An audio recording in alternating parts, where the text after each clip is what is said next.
And so in 1985, Rick and Linda started the first store over here, and we did it at the Tivoli Center down by Metro State College, and that ended up being their student center. It never really did take off as a mall, but it was our first opportunity to advertise and have a presence in the Denver area. And that was, it was an amazing thing to do because you know, we were really pretty isolated in Grand Junction. We didn't really have any reason to advertise over here. We couldn't really afford to advertise over here because it was an expensive, larger market and what have you.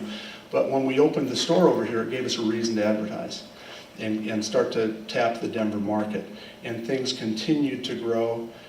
We ended up at the Tivoli for a little while, and then we opened our first store down in Cherry Creek, where in the same location it is today, but we moved up and expanded the store a number of years ago.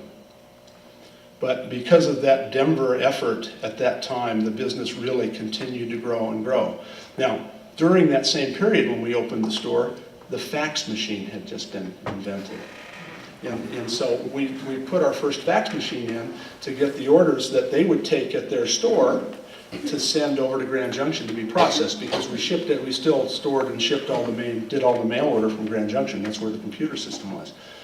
And so they would take orders during the day and they would fax them. And my father-in-law, Emil, I remember he's just going like, how the heck do they send that through the phone? But anyway, so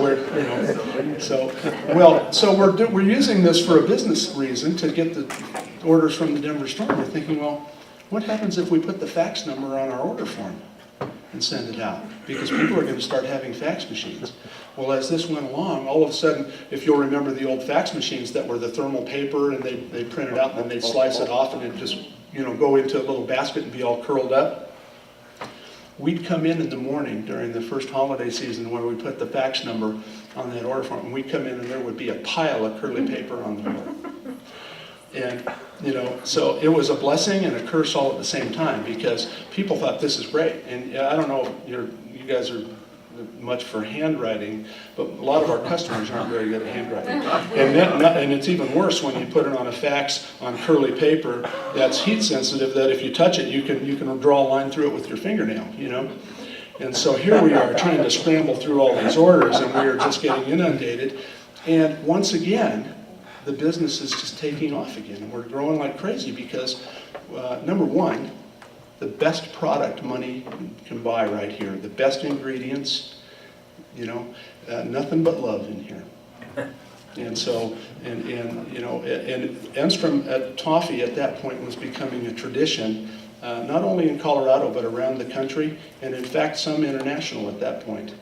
And so, so fax machines, you know, 800 numbers. Now we can, just before that, we can pay to have you call us, so the call's free.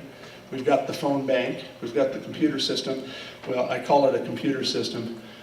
Just to segue into that, this is one of those deals where you couldn't be entering data at the same time you were processing and printing labels and invoices. So that had to happen at night. And so we'd enter all this data in there. And then at night, I would go down and I'd do the processing runs for the next day.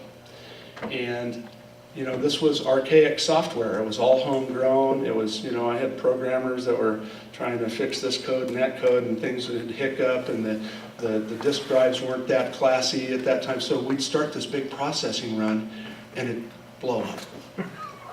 And the only way to start it again is to get out the disks. I had 5 of these big disks in a rack, and I'd get the disks out and I'd plunk them down, and I'd open up the lid, and one at a time I would restore all the data. And then I'd cross my fingers, say a prayer, and I'd start it again. And see, and a lot of times it would go through, a lot of times it would blow up again. And there was one night that I was down there at 3 o'clock in the morning, and it kept blowing up.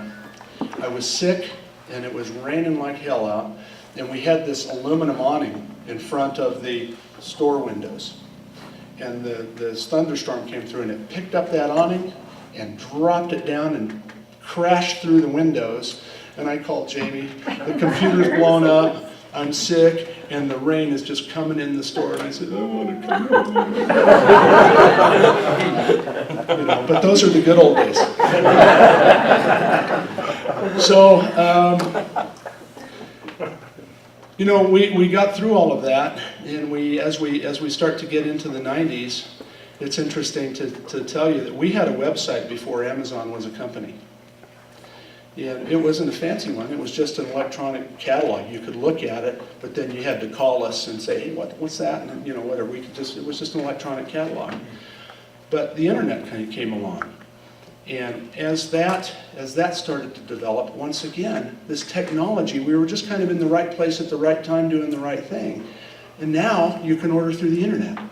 And we started to take off like crazy. And one of my former CFOs, he says, this is kind of funny. He says, we're actually a technology company that happens to sell candy.